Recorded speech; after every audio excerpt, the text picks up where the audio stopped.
Operation Sindoor గురించి మనము almost అంటే మనకు ఆ పేరు విన్నప్పుడు నాకు ఫస్ట్ టైం యాజ్ యూజువల్ అందరికీ వచ్చినట్లే నాకు కూడా చాలా గూస్ బంప్స్ అంటే ఒళ్ళు గగ్గురు పుచ్చింది. చాలా హ్యాపీగా అనిపించిందండి. ఎందుకంటే ప్రతిసారి మనం ముంబై దాడులు జరిగినప్పుడు ఏమీ చేయలేదు. అలాగే పుల్వామా దాడులు జరిగినప్పుడు కూడా మనము అంటే సర్జికల్ స్ట్రైక్ చెప్పాలి అంటే ఇప్పుడు చేసినంత పోల్చుకుంటే అప్పుడు చేసిన సర్జికల్ స్ట్రైక్స్ అనేవి చాలా చిన్నవి. కాబట్టి ఇప్పుడు ఆపరేషన్ సింధూర్ పేరుతో పాకిస్తాన్ నడిబొడ్డున ఉన్నటువంటి టెర్రరిస్టులని హతం చేయడం అనేది చాలా సంతోషకరమైన విషయం. అండ్ పాకిస్తాన్కి మొదటిసారి భయాన్ని పరిచయం చేశామని చెప్పచ్చు. ఎందుకంటే పుల్వామా అటాక్ కానీ ఇలాంటి అటాక్లు జరిగినప్పుడు మనం చేసినటువంటి సర్జికల్ స్ట్రైక్స్ ఏవైతే ఉన్నాయో మన బార్డర్కి చాలా దగ్గరలో చేసినవి. అవన్నీ కూడా బార్డర్కి దగ్గరలో ఉన్నటువంటి టెర్రరిస్ట్ క్యాంపుల పైన లేదంటే పాకిస్తాన్ ఆర్మీ కనుసన్నల్లో నడిచే అంటే బార్డర్ దగ్గరలోనే ఏదైనా కూడా ఏం జరిగినా కూడా.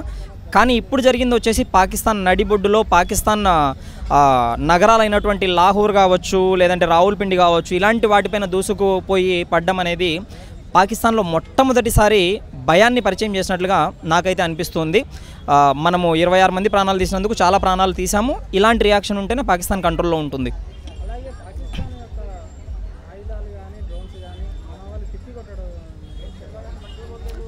అవునండి, మనకి ఏంటి అంటే S-400 అనేసి మనకు సుదర్శన్ చక్ర అనేసి పేరుతో పిలుస్తారు.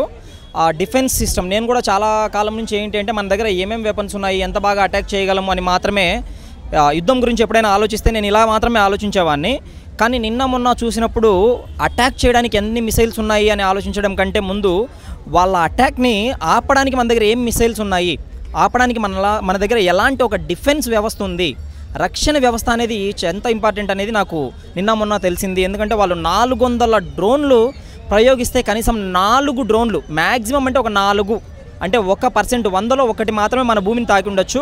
మిగిలినవన్నీ గాలిలో పేలిపోయాక మన నేలను తాకాయి అంటే మన రక్షణ వ్యవస్థ అనేది ఒక కంచు కోటలాగా ఉంది అని చెప్పచ్చు.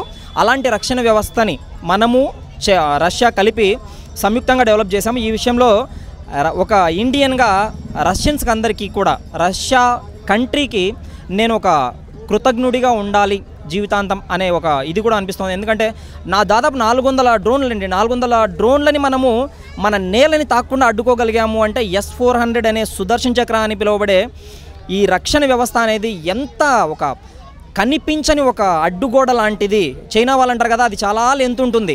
అంత లెంతులో మనకు రాజస్థాన్, గుజరాత్, పంజాబ్, జమ్మూ, కాశ్మీర్ ఇలా అన్ని స్టేట్స్ పైన దాడులు జరుగుతూ ఉన్నా కూడా ఏ ఒక్క చోట కూడా మన భూమిని వాళ్ళ డ్రోన్లు తాకలేకపోయాయి అంటే మనం చాలా ప్రౌడ్గా చెప్పుకోవచ్చు.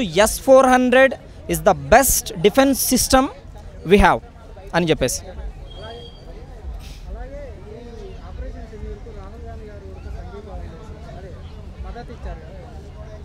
రాహుల్ గాంధీ గారి గురించి మాట్లాడుకోవడం అనేది అనవసరం నాకు తెలిసి ఈ కాంటెక్స్ట్లో. ఎందుకంటే ఆయన మద్దతు ఇవ్వక తప్పదు కాబట్టి ఇచ్చి ఉంటాడు.